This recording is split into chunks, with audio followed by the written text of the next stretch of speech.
nosso irmão Marcelo Roberto pela oportunidade de nos passar conhecimento hoje. Então, irmão, está com a palavra. Venerável, vigilantes, convidados.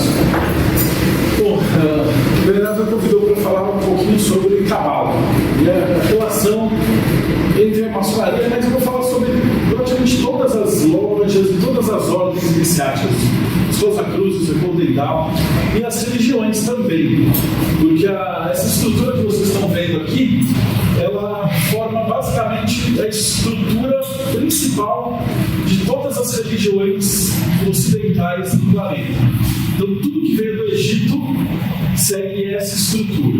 E aí foi se desenvolvendo, como eu vou explicar aqui nessa palestra. Então, não apenas a maçonaria, mas eu vou pincelar um pouquinho de várias religiões para a gente poder entender o que é a árvore da vida, o que é cabala. Porque quando a gente fala cabala, a pessoa imagina que vai vir um rabino, tal, velhinho, vai falar enrolado e tal. E, na verdade, vocês vão ver que tudo que eu estou falando está mais presente na vida de vocês do que vocês imaginam. A parte que eu quero explicar é de onde surge isso, né? Então, vocês estão no templo maçônico. Muitas pessoas nunca viram o templo, né? Não entraram e tal. E eles tinham aquelas dúvidas, falam que é secreto, o que o pessoal faz, o pessoal tem medo. Então, mas o que é a maçonaria, né? Vamos lembrar que maçom é pedreiro. Só que hoje o pedreiro ele faz casa, reboco e tal.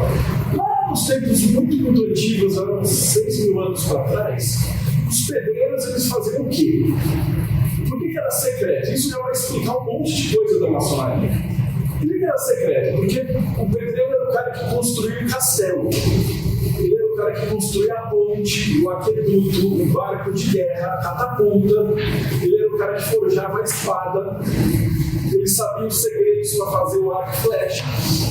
Então, a classe de pedreiro é, na verdade, maçom ou sacerdote, era uma classe especial meio que separada. Porque você não podia ensinar todo mundo como é que construir um muro que ninguém ia derrubar e como é que era o segredo de derrubar o muro, porque você corria o risco do cara ir embora e aí no próximo verão você ia ser invadido por catapultas que você ensinou o cara a fazer. Então era preciso que você selecionasse com muito cuidado essas pessoas. Você fala, mas isso é bom, você não. Alguém aqui consegue entrar, sei lá, na área 51 dos Estados Unidos, talvez? Você fala assim, quero dar uma voltinha aí no seu caça-morro. Não vão deixar. Então os segredos militares, eles sempre foram segredos e sempre vão ser segredos. Então, naquela época, os sacerdotes, que eram esses construtores, eles formavam uma casta única. E eles tinham um segundo ponto, que era uma coisa diferente para o pessoal. Então imagina um universo onde absolutamente ninguém sabe ler e escrever.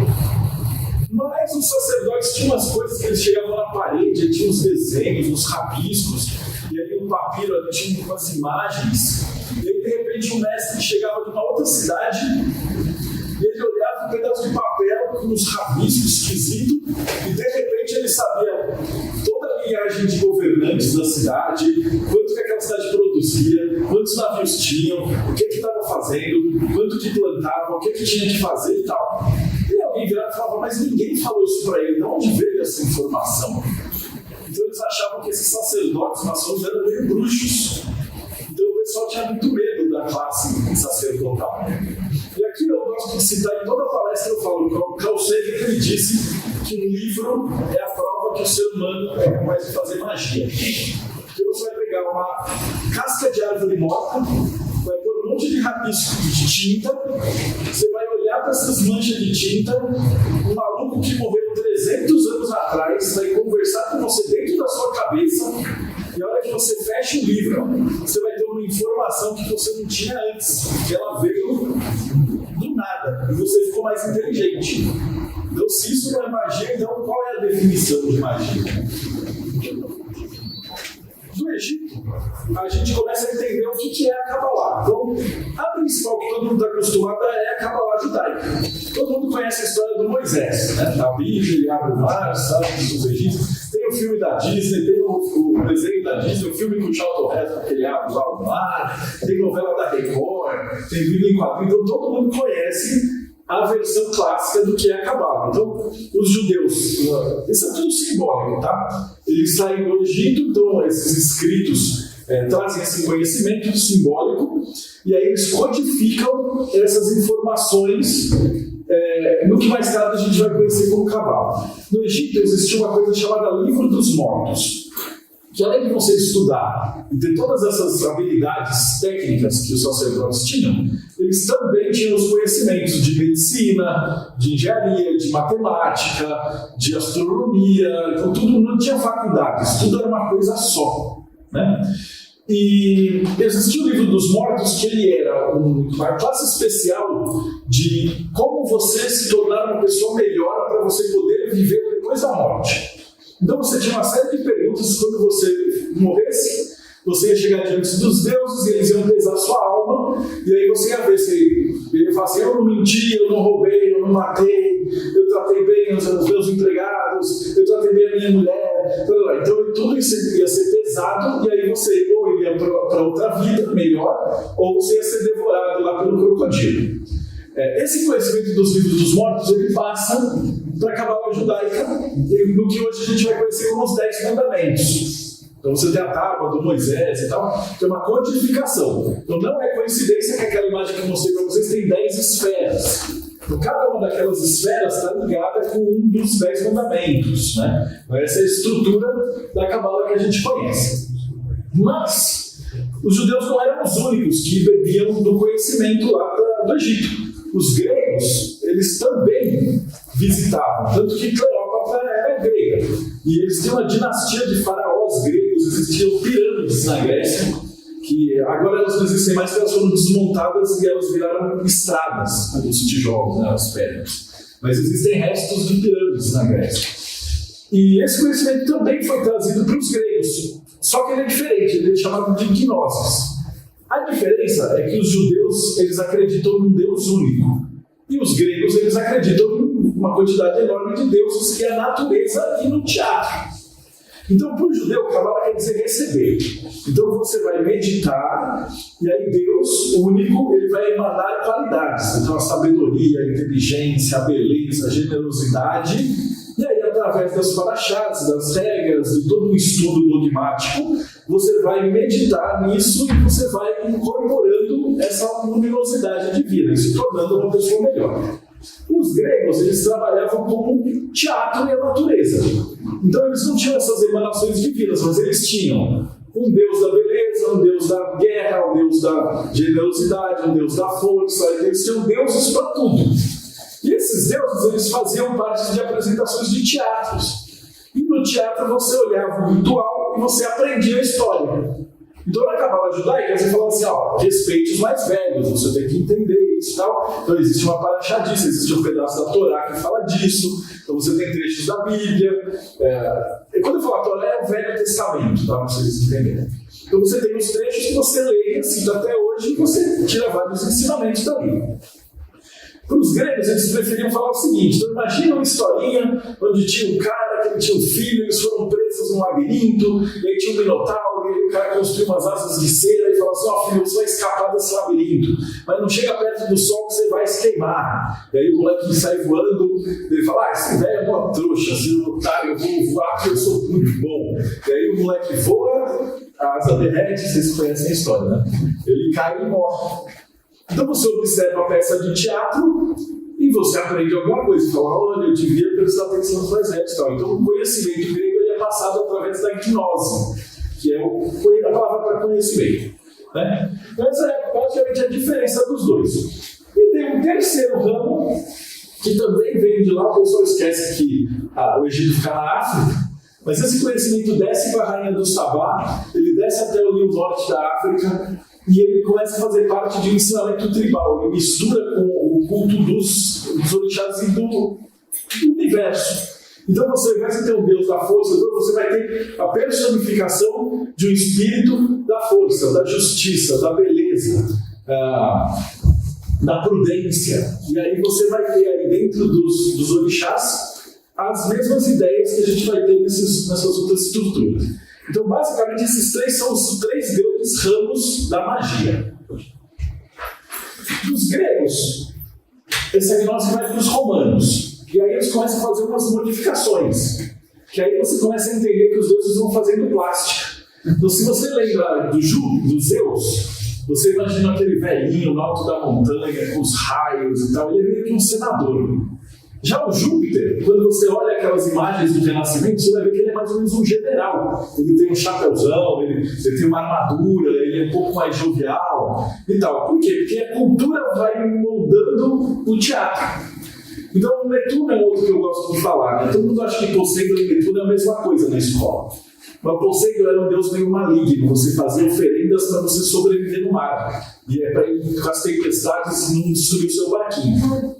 Já Netuno, você fazia oferenda para ganhar dinheiro, porque ele era riqueza, poder, jarros, vinhos, cavalos, mulheres, iates. E aí, por que isso? Porque na Grécia os barquinhos eram mais ou menos. Então você ia lá para o Mediterrâneo, tinha uma tempestade, você não sabia se ia sobreviver.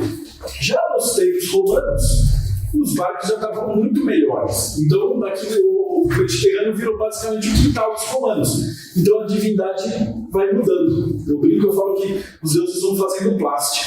E a gente começa a perceber que quando o exército romano vai entrando pela Europa, eles vão entrando em contato com os bárbaros, né? Os vikings, francos, celtas, gauleses, visigodos.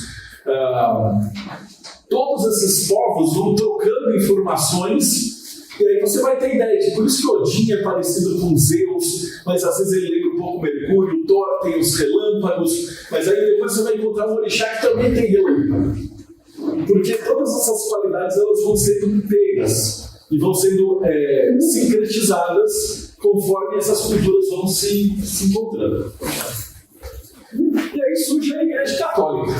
Então, em Roma, Constantino, ele quis ser o imperador e o Papa ao mesmo tempo, unifica a Igreja e começa a passar por todo mundo.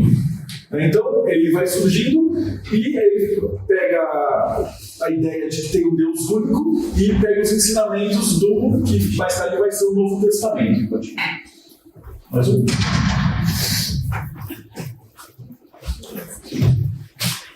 E eles começam a avançar ali pela Europa. Enquanto isso, os judeus passavam essa informação de boca a ouvido, né, dos rabinos. Essa cabala era muito guardada, esse segredo das palavras, das letras hebraicas. Que o alfabeto hebraico ele tem um negócio que é muito legal. Que enquanto o nosso alfabeto ele é de fonemas, né, então quando eu falo assim, Marcelo, ele é um monte de letra que faz um monte de som. Mas no hebraico, o Aleph, além de ser um equivalente ao A, ele também quer dizer, por exemplo, o sopro de Deus. O Beit, que é o B, é a casa de Deus. Mas quando você começa a juntar, tipo, Aleph, Beit, é o sopro de Deus animando a casa de Deus que traz a vida. Então, Ab quer dizer vai. E aí você vai montando as palavras e você vai entendendo e vai construindo a realidade a partir das palavras. Então, se você pega conceitos, né, então aí, Lamed, Beit, depois eu vou falar um pouquinho das letras hebraicas, não muito porque senão vai ficar mais enfadonho, mas só para vocês terem uma ideia. Então, esses conceitos, eles vão criando o universo, faz parte de toda aquela parte da Cabala que todo mundo fala, uau, é o poder dos judeus e tal, que é essa ideia da linguagem construindo o universo. Né? E quando a igreja ela termina de passar pelas cruzadas, eles vão chegar, isso por volta do século XIV, eles vão chegar nos judeus da Europa. E eles vão virar e falar assim, meus amigos, ou vocês se convertem para o cristianismo, ou vai todo mundo para a fogueira.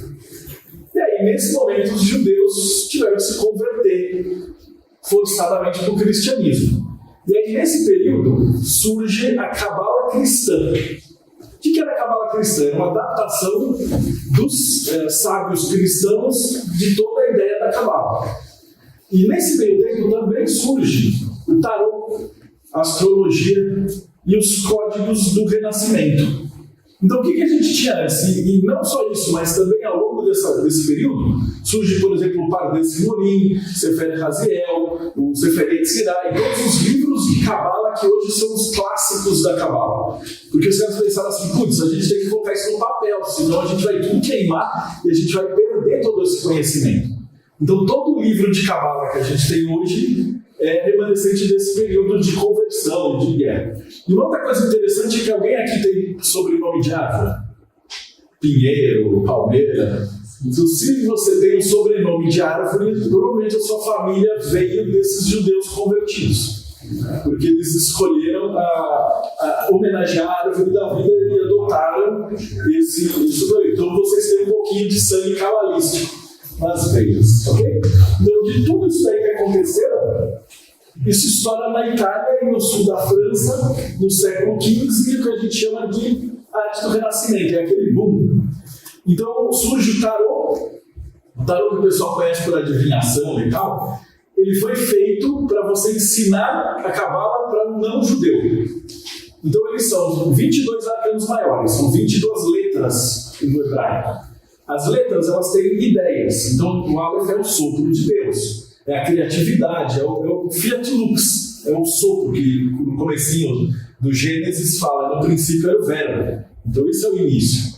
No tarô é a figura do andarilho, do louco. Que ele está lá, ele tem uma trouxinha, ele está andando, ele caminha em cima do... Não sei se vocês estão familiarizados com essas imagens. Mas quando você observa as imagens do tarô, o louco, o mago, a torre, a morte, a lua, cada uma delas faz referência a uma letra hebraica. Falando grosso modo, sabe quando você vai ensinar uma criança que você abre ali o livro e tem A de abelha, que é o desenho da abelha, B de bola, que é o desenho de bola, C de casa. O tarô é um instrumento para você alfabetizar adultos dentro da magia. Né? E aí ele vai ser dividido no que a gente chama de cabala, em como chega até os dias de hoje. Então, quando eu perguntar para você gosta de cabala? Aí vocês já podem virar e falar assim, mas qual cabala? Porque essa cabala existe, a cabala judaica, que é aprendida hoje. Se você gostar dela, você pode ir no Kabbalah Center, acho que é o principal, o mais famoso. Né? A Kabbalah tradicional ortodoxa é difícil, porque eles só ensinam para homens com mais de 40 anos, casados com filho, e que falam hebraico fluente. Então, tira bastante. O Kabbalah Center começou com um cara que falou: não, a gente tem que ensinar isso para todo mundo, porque isso é uma bênção, você trabalhar com os nomes de Deus, você fazer vocação de anjo, a teologia. Então, eles começaram com esse trabalho. Então, se você for lá Kabbalah Center, você vai ver trabalho dos 72 nomes de Deus, você já deve ter ouvido falar. Então, eles fazem um trabalho muito bacana da Kabbalah judaica. A Kabbalah cristã é essa Kabbalah que lida com o retorno a Cristo.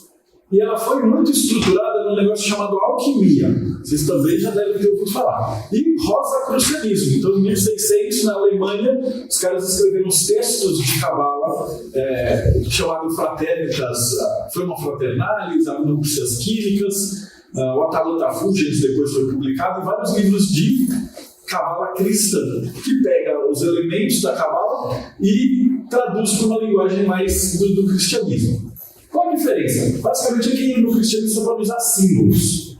Na Kabbalah ortodoxa, na judaica, você medita na letra de Deus. Então é um pano branco com a letra pintada em preto e você medita nessa letra. E para o cristianismo, como eles vieram dos romanos, que vieram dos gregos, eles não tinham problema nenhum em fazer estátua. Então você pode trabalhar com um monte de símbolo. Por isso que os livros de alquimia são livros que são mudos. Né? Eles não têm nenhum texto, só tem um monte de imagem. E aí você precisa de um mestre para instruir. Se vocês repararem aqui na maçonaria, a gente usa um monte de símbolo. Às vezes você pega um painel assim de grau, tem um monte de desenho e tal, e não tem uma letra lá. E aí você olha para aquilo e fala: que é isso? Porque a gente vem dessa tradição grega. E finalmente a Kabbalah hermética, que ela vem direto dos gregos. Então ela usa todos os recursos do teatro e da ritualística. Então ela pode usar planeta, signo, astrologia, o tarô. E essa Kabbalah hermética, ela vem até aqui na maçonaria. Então, se vocês olharem em volta, vocês estão vendo 12 colunas, tem símbolo nas colunas, tem uma corda de 81 nós em volta, tem símbolos ali em volta venerável, aqui tem... Então, tudo isso tem um significado, que ele é passado e ele passa muitas ideias, muitos ensinamentos de moral, de ética. Ele é praticamente uma escola. Né? A igreja também. Na Kabbalah cristã, se você entrar numa igreja europeia, você vai ver um santo. Aí você vai ver que o santo está cheio de detalhes. Ele segura uma corda, uma bandeja, tem um olho, tem não sei o quê, o pé dele está assim e tal. Se você perguntar para um padre daquela igreja, ele te conta a história inteira do santo, só olhando para a estátua do santo, porque cada detalhezinho da roupa e dos objetos conta uma história. Aqui eu só vou pincelar, porque isso tem a ver com a maçonaria. Esse maluco chamado Elias Ashmole era um alquimista e foi ele que fez a organização dos primeiros rituais maçônicos. Então ele pegou toda a estrutura da alquimia e escondeu dentro do ritual maçônico. Então ele estruturou. Então quando eu estiver falando alguma coisa, se tiver algum irmão assistindo, ele vai ler e falar, putz, eu já vi isso em algum lugar e tal. Não é uma coincidência. Mais um. Maravilha. Então o que é aquela... Até aqui tudo bem, gente? Essa cavaleirete ela vai vir pela maçonaria. Depois, quando Allan Kardec começa a fazer essa ideia de contato com os espíritos, Madame Blavatsky vai até a Índia, né? A Inglaterra dominou a Índia. Quando eles dominam a Índia, eles trazem todos esses conceitos de espiritualidade. Aí surge a sociedade teosófica, aí surge o kardecismo, aí aparece a Golden Dawn, que é uma estrutura mágica, o martinismo, que faz evocação dos 72 espíritos divinos, que basicamente é a teologia dos cabalistas judeus. E aí a gente tem toda essa estrutura que vem até os dias de hoje. Então quando a gente pega uma ordem, tipo a Morgue, que é rosacruciana, ela vem diretamente, ela tem uma linhagem que você consegue traçar até o Egito. Na maçonaria também, a gente consegue, claro, indiretamente, né? Ela não tinha esse nome, não tinha esse ritual. A maçonaria ela vai surgir em 1717. Por quê? Porque em 1666, Londres pega fogo. E aí a cidade inteira é queimada. Uma semana pegando fogo. E aí o rei é obrigado a chamar todos os arquitetos e engenheiros da Europa inteira para estar lá trabalhando. Então todos esses caras que trabalhavam com alquimia, trabalhavam com matemática e tal, se reuniram em Londres por 60 anos. Então tinha que dar outra coisa, né? Eles se juntaram em grandes lojas, loja, né? Lodge quer dizer alojamento. E aí surgiu o que a gente hoje chama de maçonaria, né? E essa estrutura da árvore, então, pô, que conhecimento é esse, então? Essa é coisa do filé mignon, né?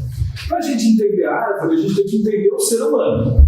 A árvore é a estrutura pela qual a gente se torna pessoas melhores. Então, a primeira coisa é entender o que é essa estrutura. A base dela é duas polaridades que se chama Yang.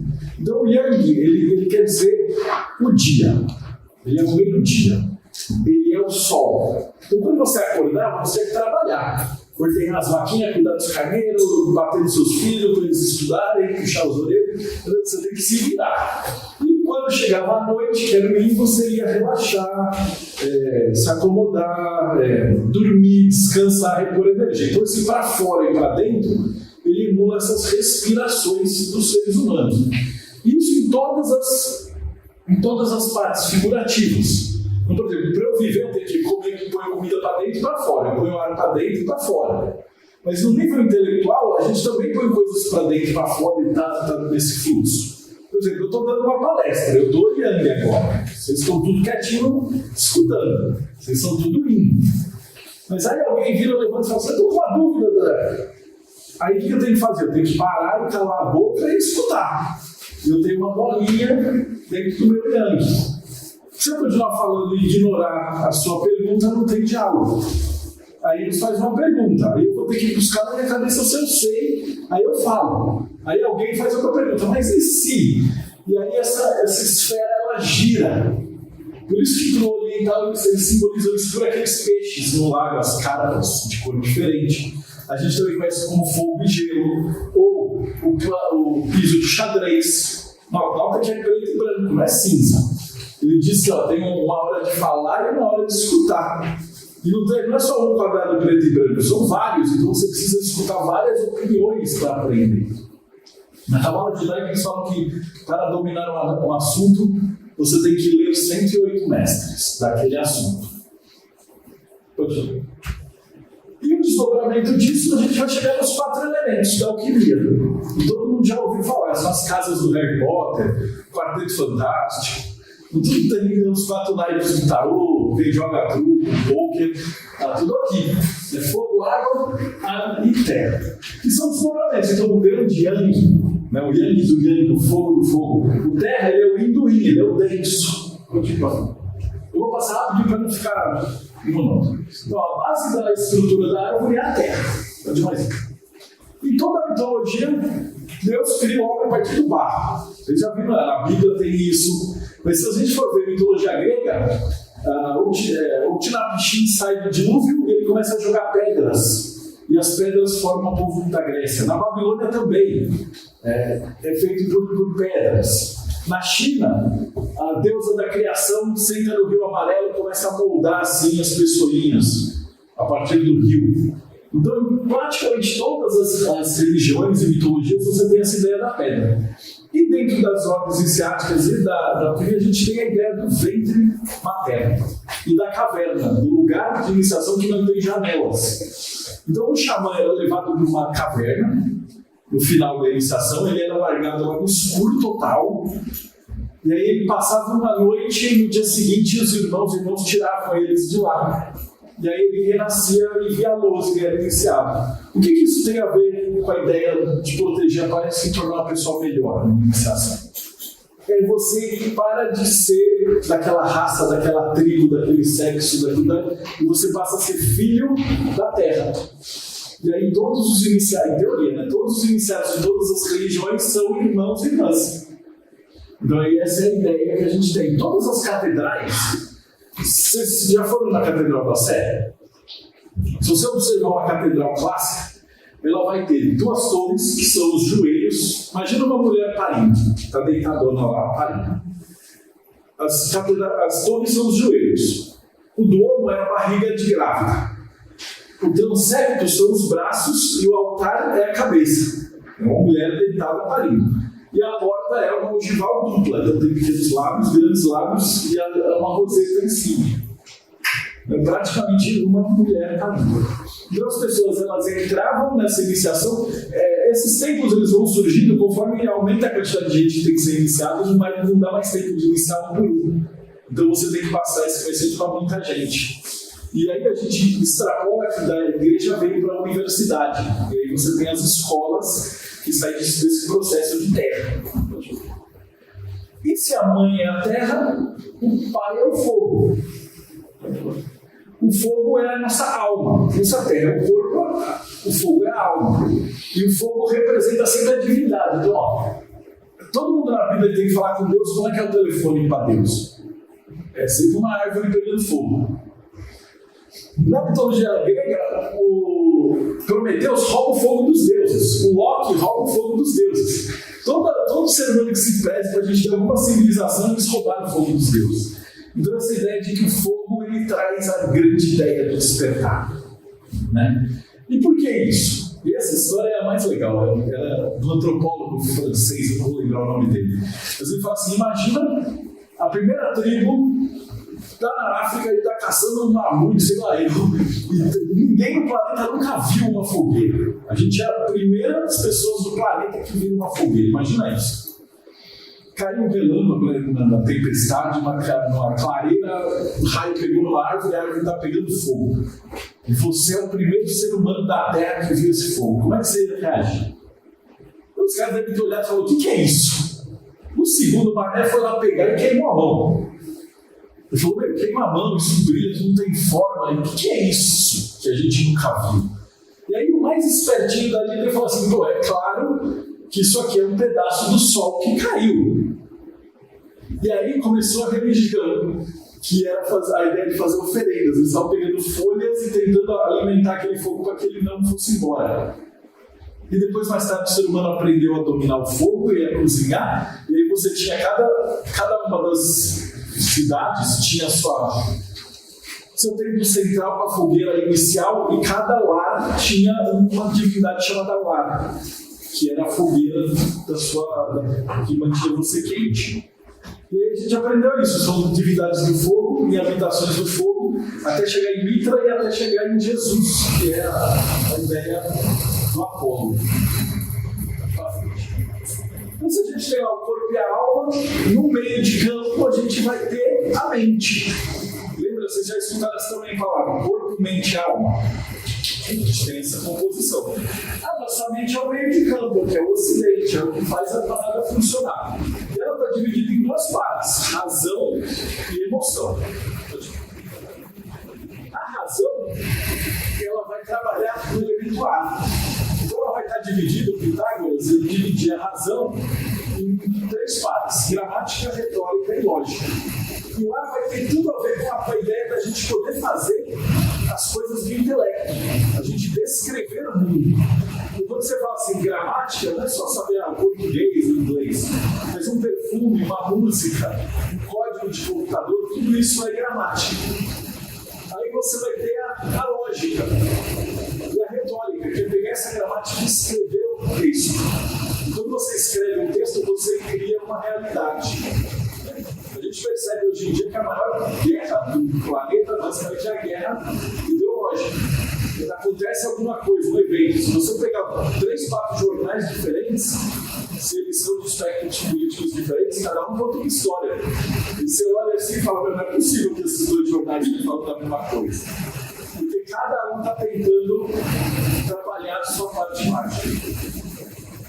E finalmente a água, o último elemento, que é o amor. Eu gosto de contar nesse ponto da palestra a história do rei Arthur. De tudo que eu falei até agora, vocês conseguem entender que esses contos de fada e os contos gregos eles são todos iniciáticos. Então, o que é o rei Arthur dentro desse contexto? E fala assim, para você ter a coroa, ou seja, para você ser capaz de causar mudanças na realidade, você precisa tirar a espada da pedra, que é o que o rei Arthur faz. E na história original, o rei Arthur vai e ele começa a matar todos os oponentes dele. E até que ele mata um oponente num combate desleal e ele quebra a espada. E ele olha para a espada e fala, putz, não adianta então eu ter a melhor espada se eu for um canalha. A inteligência ela tem que estar aliada com a ética e com o amor. E aí ele vai até a dama do lago e ela reforja a espada. E a espada se torna Excalibur. E aí sim ele fala, putz, então agora eu estou pronto para ser rei. Ele vai atrás do Santo Graal. O Santo Graal, lembra que eu falei que a Igreja Católica ela foi transformando os deuses das outras religiões em santos. Porque ela vai fazendo adaptações. Esse Santo Graal, ele originalmente era um negócio chamado cornucópio, que era um chifre de uma cabra que alimentava Zeus no Olimpo. Que doido. Só que ela produzia hidromel e ambrosia. E quem comesse da comida dos deuses também se tornava um deus. Então todo mundo queria escalar o Olimpo para poder se alimentar da comida dos deuses. A gente tem várias histórias disso aí. Eles falaram, mas isso aí é uma lenda, é uma historinha, um pouco de fadas. Eu falo assim, não é. Imagina que você entrou na faculdade e aí tinha um professor lá que você olhava e falava, pô, esse cara é muito bom. E aí você colava com o cara ali, os filhos do cara ia na palestra, fazia os estágios, você acompanhava de pessoas que eram muito boas. E aí você se forma, faz mestrado, doutorado, 20 anos depois você é convidado para, sei lá, simpósio dos Pica da Galáxia. E a hora que você chega para palestrar, quem é que está sentado do seu lado na mesa? Aquele professor que estava lá 20 anos atrás no seu grupo. Então, ou seja, se você se aproximar de pessoas inteligentes e sábias e estudar com elas, você vai melhorar como pessoa. No livro, acho que era Pitágoras que está escrito que ele falava que se você é a pessoa mais inteligente da mesa, você está sentando nas mesas erradas. Você precisa estar sempre se desafiando aí. E aí, enfim, isso aí depois vai virar um caldeirão mágico.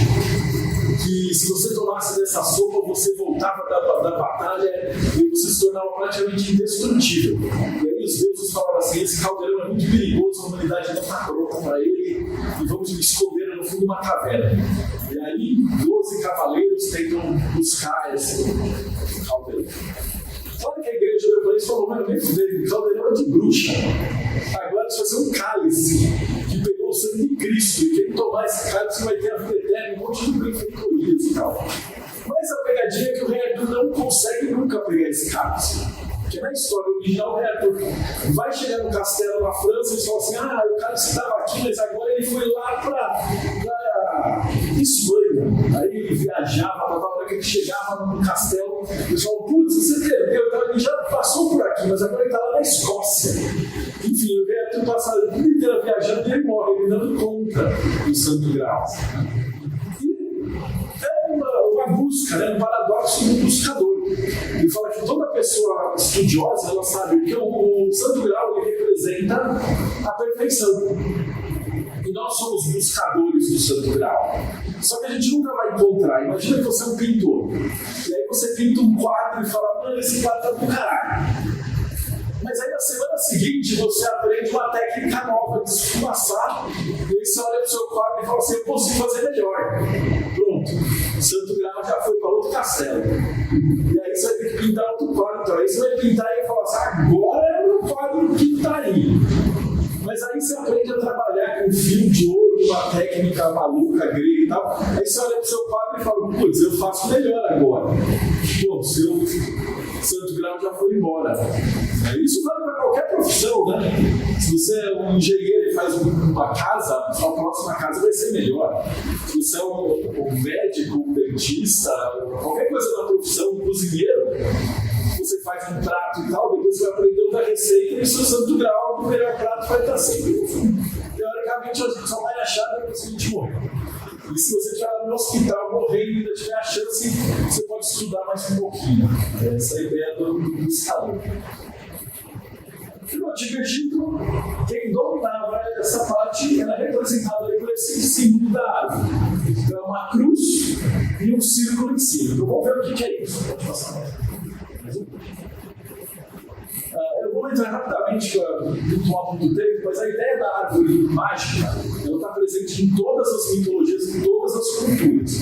Então, você tem a árvore do bem e do mal com Adão e Eva, você tem a árvore da maçã das Hespérides, que é o último trabalho do Hércules, você tem até a árvore do João do pé de feijão, né, que ele tem que escalar a árvore, derrotar o dragão e trazer a galinha dos ovos de ouro. E a mais famosa a árvore do Odin, que ele se prende, fica 9 dias, recolhe as folhas que caíram e da ranhura das folhas ele acha as runas. E com o alfabeto único ele escreve a realidade. Aquilo.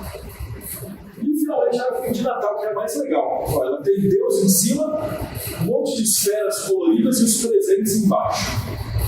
Para as criancinhas, a gente fala assim, se você se comportar o ano inteiro, Papai Noel te dá um presente. E os adultos que fazem magia, eles falam assim, se você souber trafegar pela árvore da vida, o universo conspira. E aí você consegue o que você quer. E como é que a gente trafega por essa árvore? Então, o primeiro degrau, o primeiro passo dentro da árvore chama Malkuth. Pode mais um. Ele é o fora do tempo. Ele é o mundo profano. Você está vendo? Tem uma coleção de deuses aqui.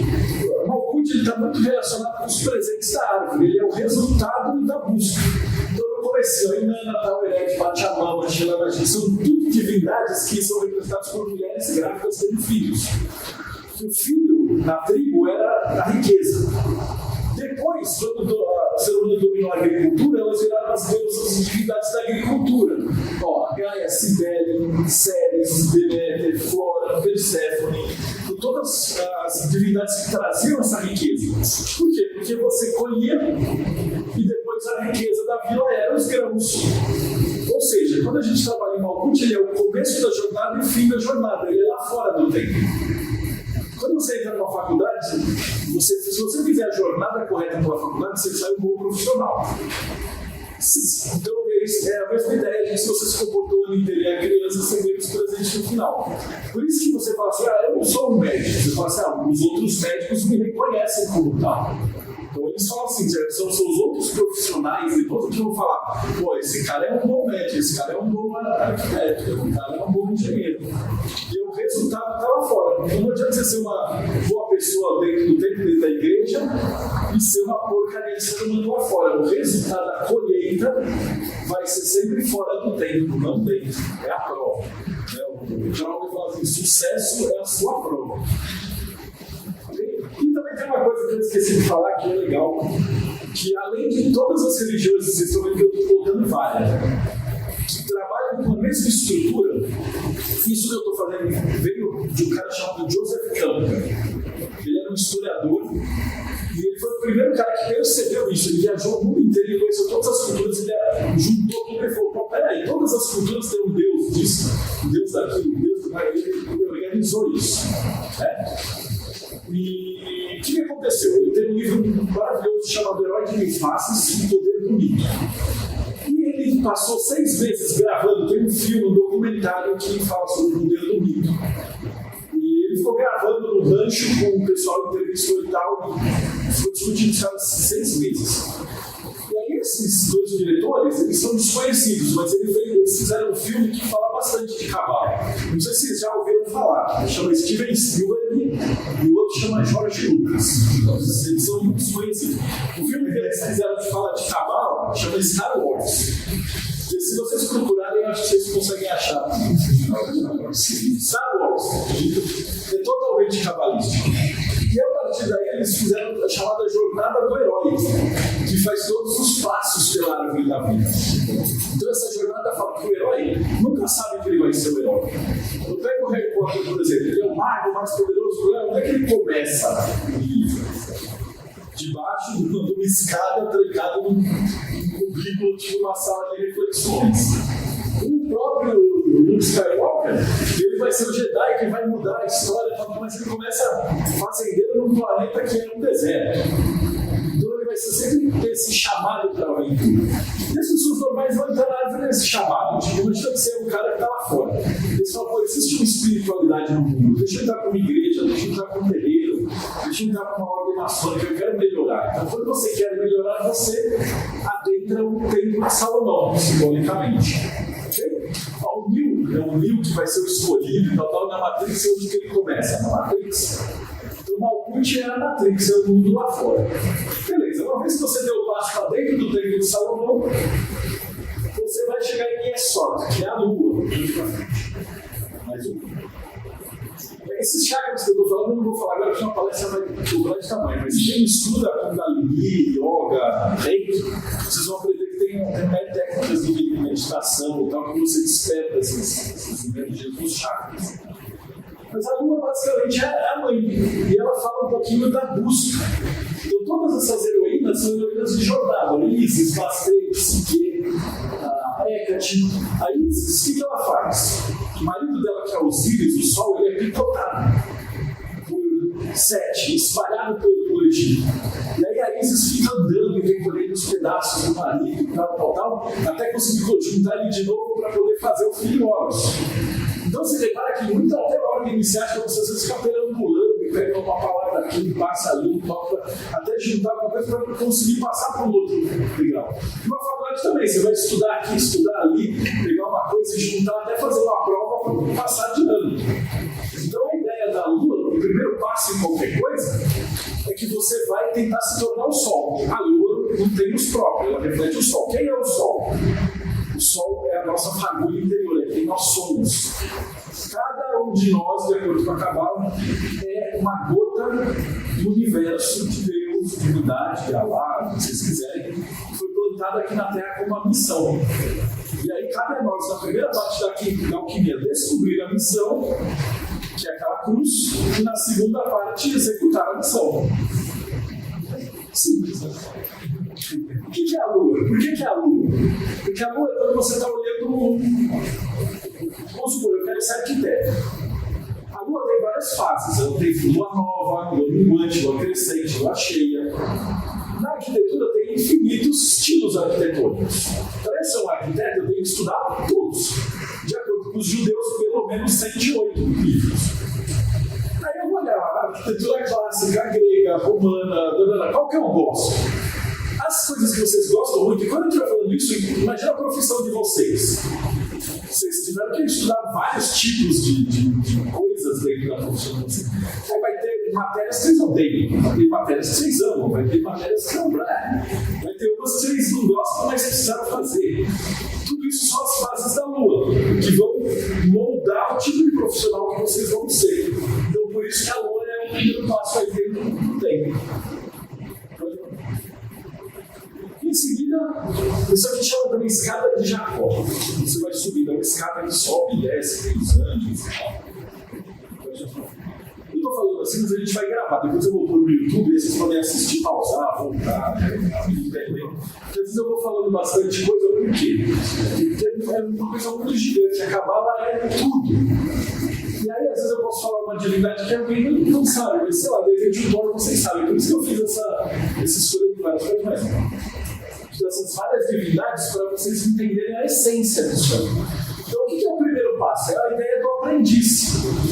Então, pensa que os próximos 3 passos ali, Mercúrio, Vênus e Sol, são 3 passos, que é o faixa branca, o faixa marrom e o faixa preta. O aprendiz, o companheiro, o mestre. O cara que acabou de entrar na cozinha é o aprendiz. É o cara que acabou de ser iniciado. Então, rode Mercúrio. Lembra que eu falei dos elementos? Mercúrio é a mente. Então, quando você é iniciado, quando você entra numa faculdade, qual é a primeira coisa que vocês fazem na engenharia? Primeiro ano. Cálculo, física 1, todas as coisas básicas, porque você tem que aprender a gramática da coisa. Então, o que a gente tem de divindade aí? São as divindades escritoras, Tote, que é o escriba, Imhotep, que é o cara que construiu a pirâmide, o João Batista, que faz as escrituras, o Pan, Loki, Bragi, deuses de poesia, né? E o Exu. Eu não sei se alguém daquele do não e tal, mas vocês vão ver que o Exu ele é o professor do terreiro, o pessoal tem medo e tal. O próprio Loki também parece um diabo.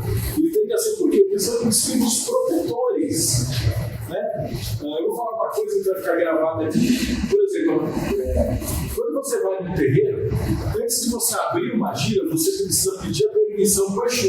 Se o Exu não autorizar, não começa o terreiro. Se você for numa ordem iniciática, tem uma função aí que você primeiro fala assim: qual é a primeira função na loja e tal? Ele vai falar: veja se está protegido. E aí, se não for uma coisa assim, não começa nada. E aí você fala: será que os caras da Inglaterra copiaram os escravizados da senzala? Eu acho meio difícil, né? Nem os escravizados também não pegaram isso do rei da Inglaterra. Mas o ritual é o mesmo. Ou seja, existe uma coisa espiritual por trás de todas essas igrejas, essas ideias. Né? E no mundo pop, todo grupo de super-herói que se preza tem alguém que é um cientista maluco, um robô, alguém técnico. No Star Wars, vocês vão ver que o herói solar, o Skywalker, ele tem 2 amiguinhos. Um é um robô que fala todas as línguas do universo, ele é todo travado, ele é duro, ele é todo verbal.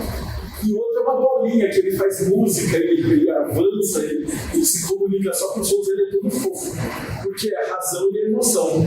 E o Harry Potter também, ele tem 2 amigos. Um é super inteligente e o outro é super doce e compreensivo e meio.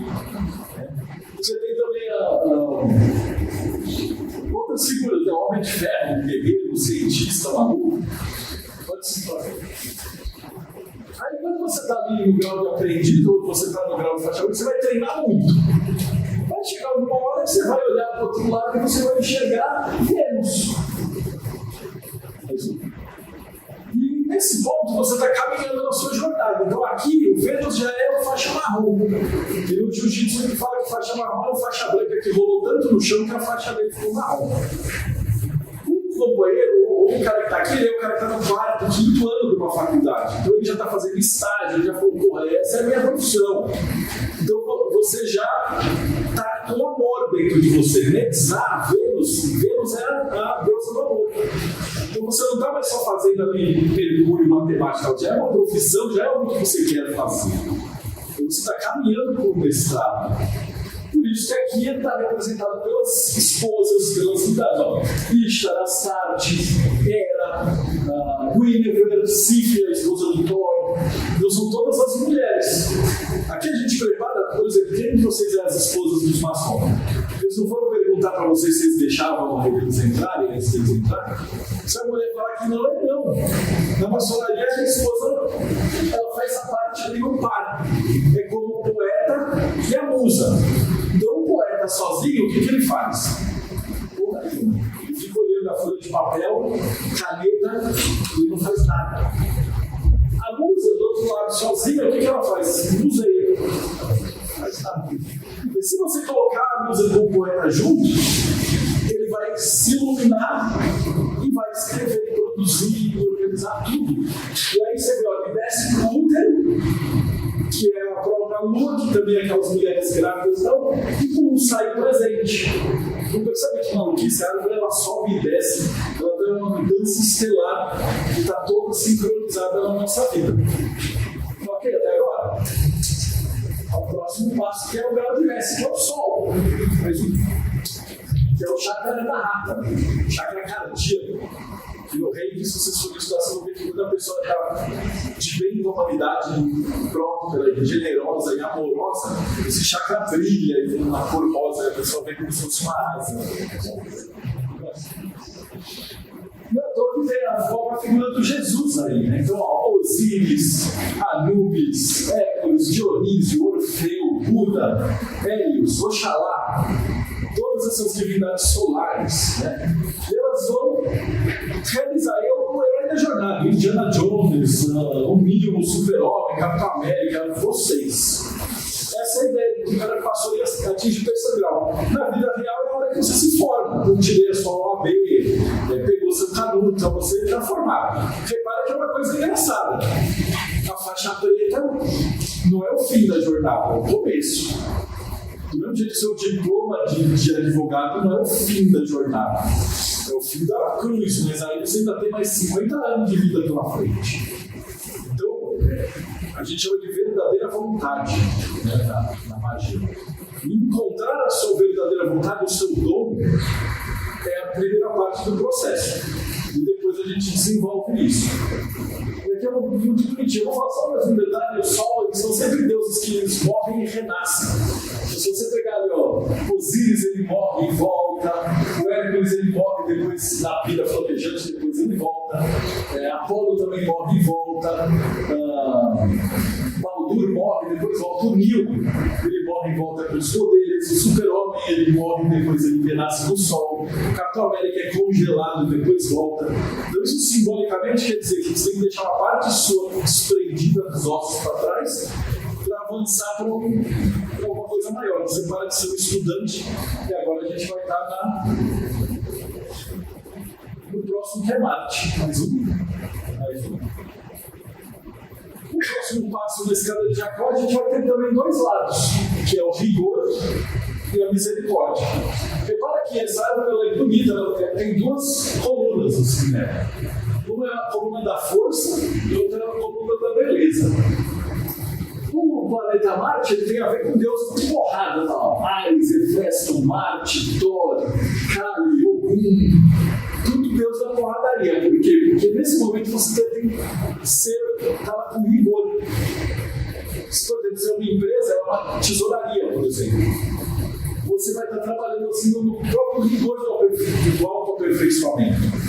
Na nossa vida, são os primeiros 5, 10 anos de profissão. Você está lá literalmente matando leão por dia, até você se estabelecer como um profissional. Então é sempre uma luta. Então ele está representando nas alturas da vida a ideia do Hércules, dos 12 trabalhos, uma série de coisas. E aí, do outro lado, Júpiter, percebe? Que são os grandes deuses ali, ó, Zeus, Amon, Odin, Wodan, Netuno, que é aquele deus que já tem lá os seus 20, 25 anos de profissão.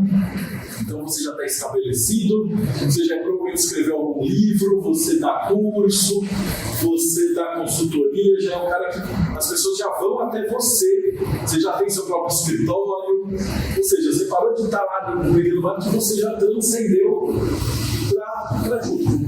E repara que olha que engraçado, nos filmes também você sempre vai ter um personagem que é porradeiro e o outro que é um velhinho nobre, que ajuda o mentor. E a figura do Odin é muito parecida com a do Merlin, do Gandalf e do Dumbledore.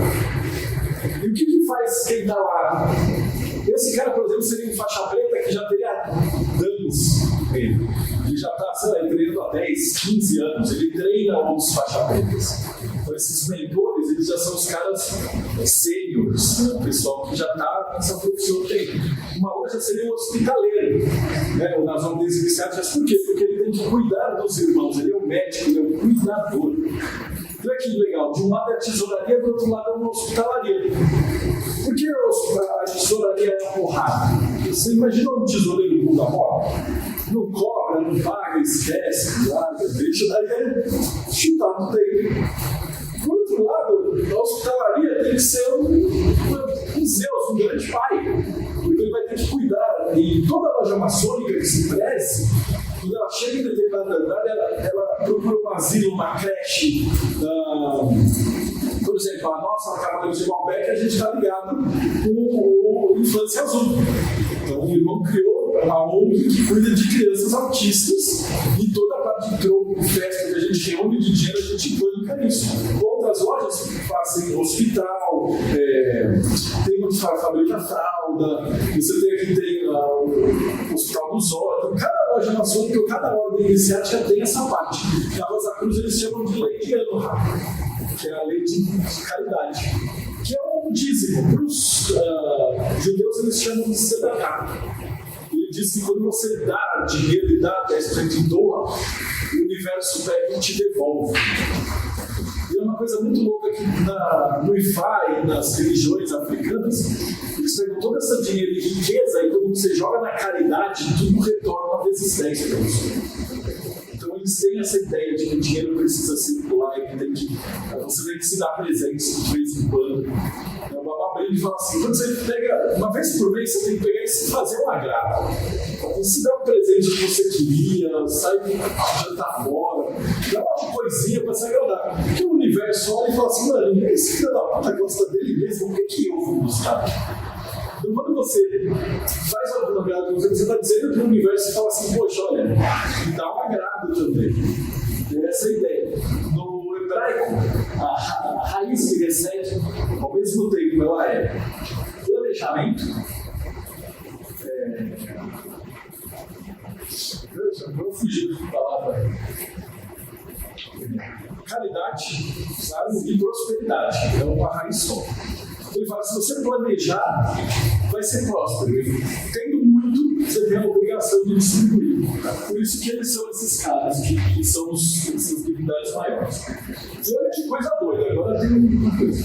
Eu não falei até agora na palestra, um segredo. Esses tracinhos que tem em volta, eles são as letras hebraicas e as cartas do tarô. E elas vão combinando essas esferas de 2 a 2. Então, por exemplo, eu vou falar só dessa, que é o que liga o Sol em Júpiter. Ele é a busca pelo santo grau, a própria busca pelo grau está aqui. E quando você vai para essa busca do grau, é o rei Arthur sendo auxiliado pelo Merlin. O Merlin tem poderes mágicos, ele podia viajar, se teleportar, pegar o grau e entregar na mão do rei Arthur. Mas ele não pode fazer isso. Do mesmo jeito que um grande mestre de Kung Fu, não, ele não pode te colocar superpoderes que nem no Matrix, ele pode te orientar. E aí você vai ter esse guia. No Star Wars, lembra que eu falei que era uma peça cabalística? O Luke Skywalker, para ele pegar o grau máximo de Jedi e ser o principal, você tem quem lembra. Ele vai ter que fazer alguma coisa. Pois bem, lembra que eu falei também que no tarô os arcanos têm a ver com as letras hebraicas. Dentro das cores, as cores também estão distribuídas nas letras. Então, para esse caminho, é o caminho de Yod. Yod, no hebraico, é aquela letra que está ali em cima, que é a primeira letra, Yod, Ré, Vav, Ré.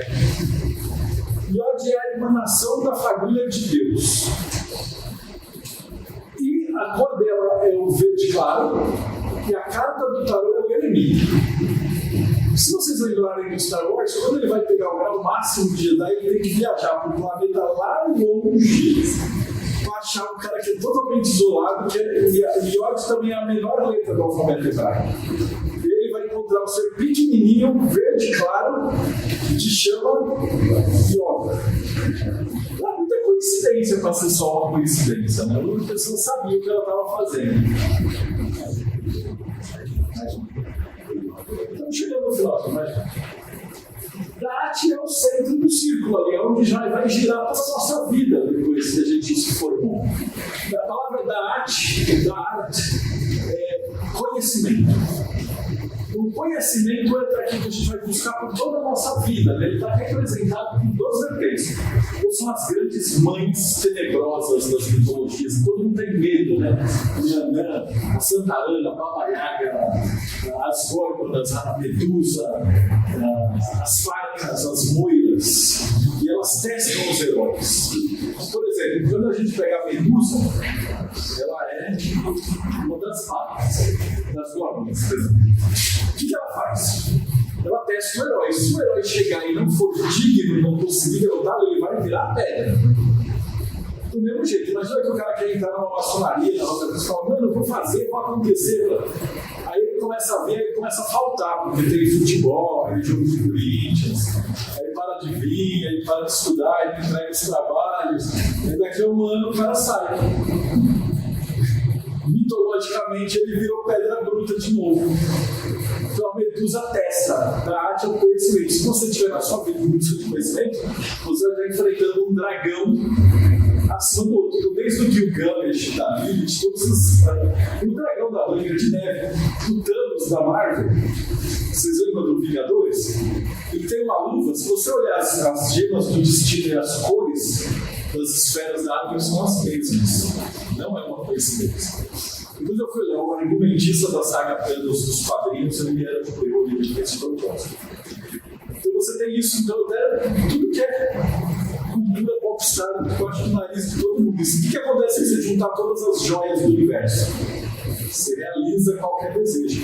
Eu não tenho um desejo que vai chamar Dragon Ball. Você tem que ir atrás das esferas do dragão. Então você pega a 7, o dragão aparece e te concede um desejo. Aqui, quando você sobe a escada de Jacó, eles falam que é o caminho do dragão. Quando você desce, é o caminho da pomba. Ok, então conhecimento é o que a gente vai procurar a vida inteira. Para quê? Mais um. Binário. O topo da esfera do vigor, que é Saturno. O Saturno vai ser a justiça.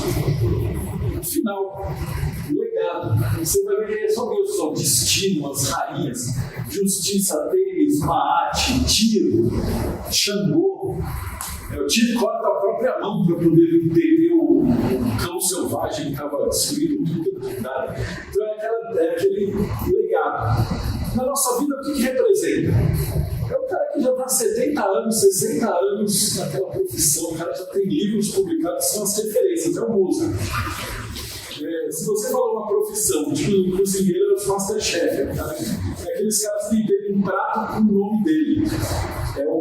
Eles são os arquitetos tipo Niemeyer. Você só cita os nomes e você sabe quem é. Esses são aqueles que perduram. Que é o nosso objetivo de vida, fazer alguma coisa tão bem. Você vai ser lembrado, nem que seja como o melhor avô do mundo, grande pai, da sua comunidade. Não precisa ser mundialmente, mas as pessoas que estão em volta, a ideia é que a gente deixe alguma coisa de legado melhor quando a gente for embora. E do outro lado é a sabedoria. E ali a gente morre, Saturno. O pessoal fala, a gente morre ainda tem 2 esferas. Rockmar significa sabedoria. Binar significa entendimento. A gente pode ser o cara mais inteligente, tocar o Mozart, tocava pra caramba, não, mas ele não sabia tocar provavelmente, sei lá, acordeon. Então aí você vai ter que morrer, nascer no Nordeste e reencarnar de novo para poder aprender outra música. Mas provavelmente ele vai ser um daqueles molequinhos que já tem dom. E Rockmar significa toda a inteligência acumulada de todo o planeta. 8 milhões de histórias. 8 bilhões de histórias, ou mais, né? E aqui diz que, o Paulo, por exemplo, fala que nós somos a espuminha do mar, né? Quando vem aquela onda e volta, a gente vive o quê? 50, 60, 100 anos. E a sabedoria de Deus é o oceano inteiro. Né? Então a ideia é de que tudo isso vai se construir. No original do hindu, eles falam que Deus era muito chato ser Deus. Porque Deus é onisciente, então ele sabe tudo. E não existe um prazer mais legal do que aquele prazer que você aprendeu uma coisa nova. Eu aprendi um negócio novo hoje, então te dá aquele quentinho, dá uma sensação alegre. E Deus não tem isso, então isso é tudo chato. Então diz a lenda que ele se dividiu em 72 partes. Essas partes começaram a procurar, andar e conversar entre elas e tal, até que ele recebeu todo esse prazer, que chama Lila, e ele recebeu todo o conhecimento de novo do universo, e ele falou, pô, isso é muito legal. E aí ele se dividiu em 10.000 seres. E eles vasculharam, pagaram pelo universo, trocaram informações e tal, e ele voltou a saber tudo. Ele falou, pô, isso é maravilhoso. E no terceiro mergulho, Deus virou tudo. Então, desde a formiguinha do meio da Amazonas até, sei lá, o Papa, cada um de nós tem uma figurinha dessa divindade que está se conhecendo. Então, cada um de nós é uma parte do universo, segundo a Kabbalah, que está observando o universo e se conhecendo.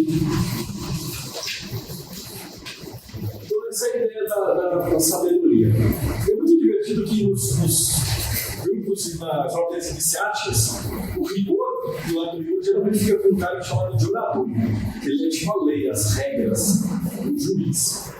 E o outro lado, que é o caótico, é o secretário, que é o caos. Ele é responsável pela memória da lógica, pela regra, pela vida. É a memória de Deus. Todos os seres vivos observando. Mais um. E finalmente, para a gente finalizar, mais um. O chakra coronário, mais um. Que é a coroa, que é a divindade de sua preferência. Então, Deus é, Yalá, o universo. Se você for ateu, é o cérebro. E a Kabbalah não precisa que você acredite em Deus. Deus não faz diferença na Kabbalah. O universo existe, o universo é. Então você pode ser, eu sou uma família de Deus, você pode pensar também que nós somos o universo materializado se observando. Né? Se a gente estivesse morto, a gente não estaria vendo como o universo é. Então cada um de nós conhece o universo pelo que você observa. Isso é uma coisa muito louca, porque Saturno também são as cercas. Quando a gente vai aprender hebraico, a letra Shet quer dizer muro, cerca. Então, o nosso conhecimento está limitado pela cerca das coisas que a gente sabe. E Vav, que é o outro lado, é prego. Então, para a gente aumentar o nosso tabernáculo, a gente precisa de mais pregos, mais muros para ficar mais inteligente. Então, você vai pegando essa série de conhecimentos. Isso aí, essa árvore, como eu falei, ela se combina com várias outras árvores, dentro de árvores. E esse trabalho, quando a gente vai subindo na vida e fazendo esses projetos, a gente está descendo na árvore também. Então você faz a conta ao contrário, a conta da pomba. Então, por exemplo, o venerável hoje ele teve uma ideia.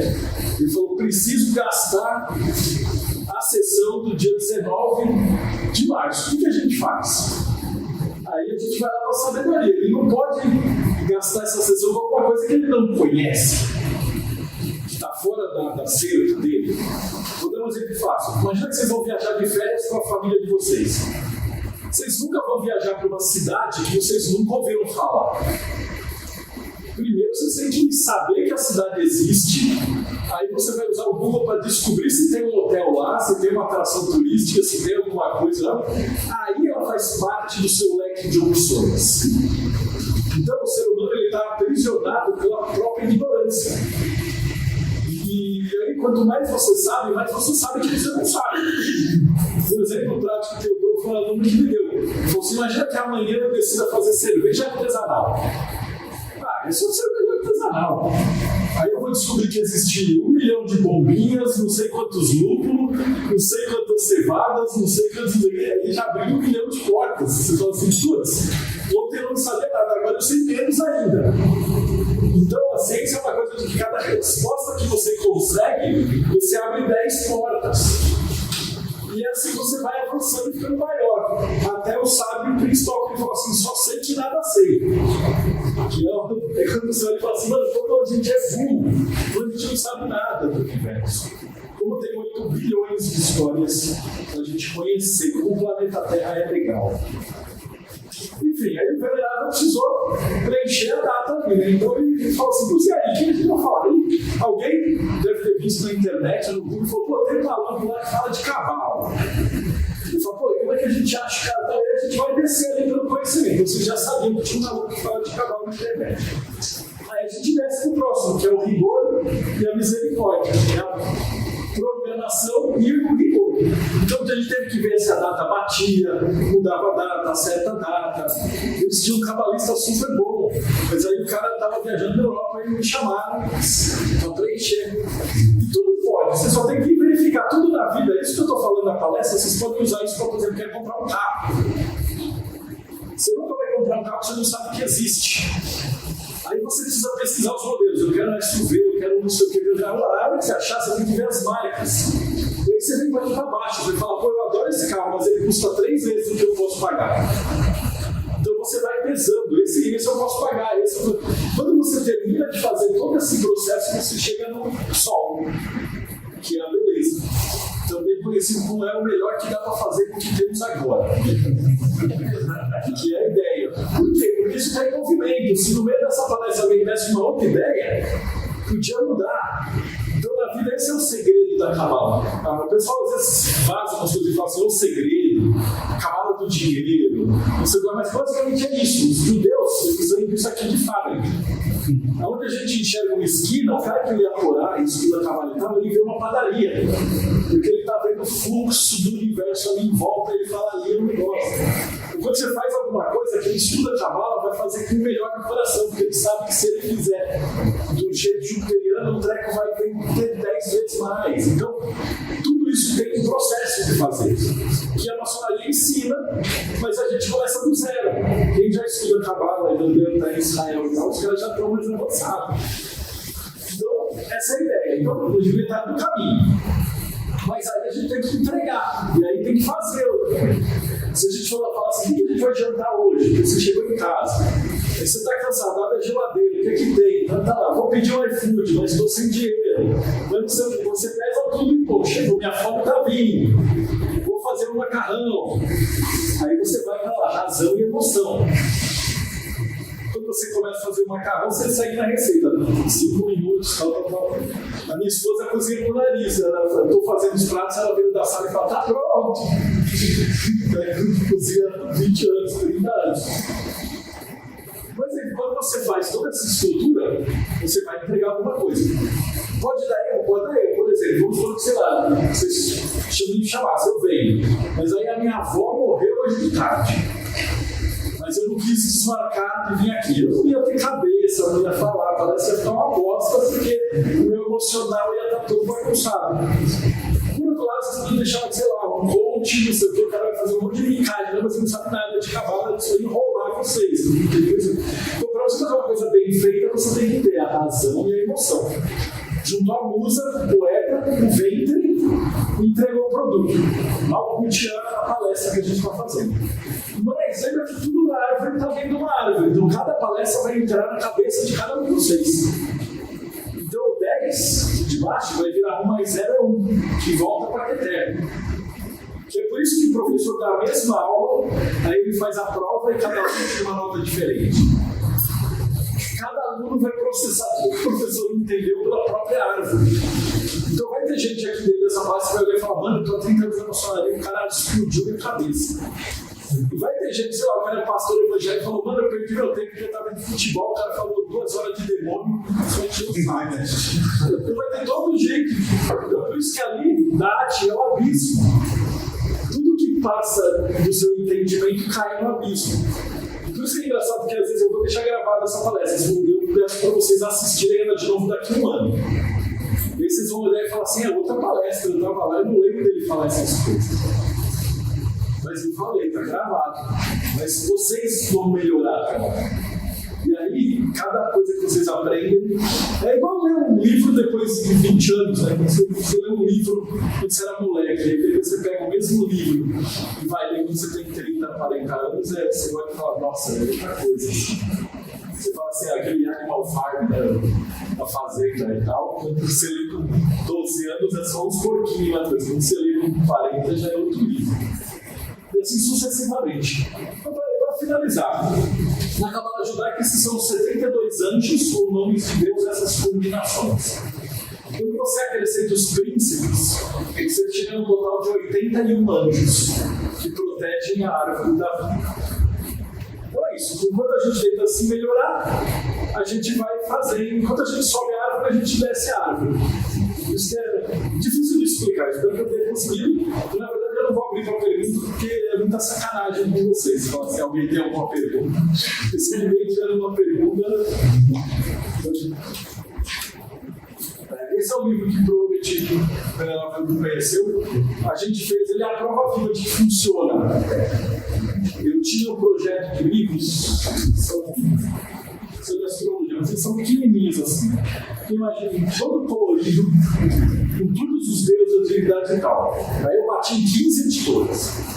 Nenhuma quis publicar. Eles falaram, você é louco, cavalo, não sei o quê, do jeito que você quer. Por que eu tinha que ser desse jeito? Porque eu tinha que provar que as cores dos quadros medievais eram usadas as cores da Cabala. Hoje a gente tem estudos da psicologia que falam, né, que se você usar vermelho para ficar com fome, o verde da Cabala, a cromoterapia veio de toda essa estrutura da Cabala, as 12 tonalidades. Então eu vivia explicando isso. Aí eu fiz essa palestra que eu estou fazendo para vocês durante um ano inteiro em um monte de loja. E aí no final eu peguei os contatos dos veneráveis e tal, e eu fiz um negócio chamado financiamento coletivo.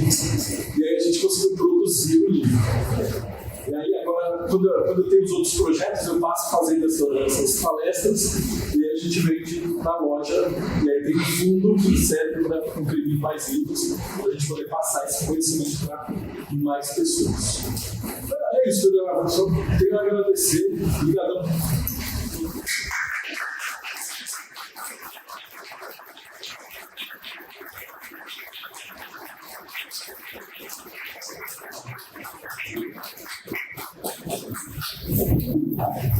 Parabéns pela apresentação, pela palestra, pelos conhecimentos transmitidos aqui para todos nós. Realmente, independente de qualquer um aqui, são conhecimentos que criam um abismo na nossa mente, né? Reflexivo, positivo, mas que nós começamos a conectar as informações e ver que muita coisa faz sentido, né? Não só em questões maçônicas, mas no nosso dia a dia mesmo. Então, queria agradecer pela oportunidade de compartilhar conosco o seu conhecimento, meu irmão, por poder separar a sua vida então um pouquinho tempinho para vir aqui. Não tinha outro palestrante na Europa, né? Você era um palestrante, né, que viria mesmo. Mas, mais uma vez, agradecer. Queria deixar também aos convidados, irmãos, a perguntarem, caso queiram, até de uma forma mais econômica, pelo adiantado do horário. Não sei se também tem algum canal de comunicação, caso alguém tenha alguma dúvida, queira tirar, enfim. Vai para o YouTube, pode publicação do Projeto Meio, ou se você digitar Marcelo Delberg, eu faço muito de e parabéns pelo canal no YouTube, tem mais de 40 mil inscritos, fora... Já tem um canal onde a gente entrevista pessoal ligado à área de esoterismo, tem 560 entrevistas. Fora podcast, um monte de coisa que tem lá que eu vi. Então, se alguém tiver alguma pergunta, quiser aproveitar o momento, fique à vontade. Você pode mais chaval, né?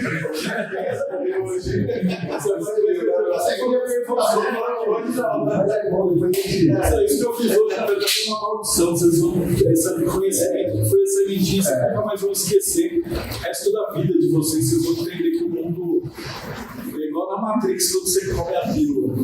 Já é. Eu recomendo, vocês nunca mais vão assistir um desenho animado, um filme, uma lenda, uma história para criança. Todas as contos medievais são iniciáticos, eles trazem uma história que faça esse conhecimento de uma forma velada. Então, ter perguntas é saudável. Depois que a gente aqui na hora de essa questão das coisas de diário, né? Eu sempre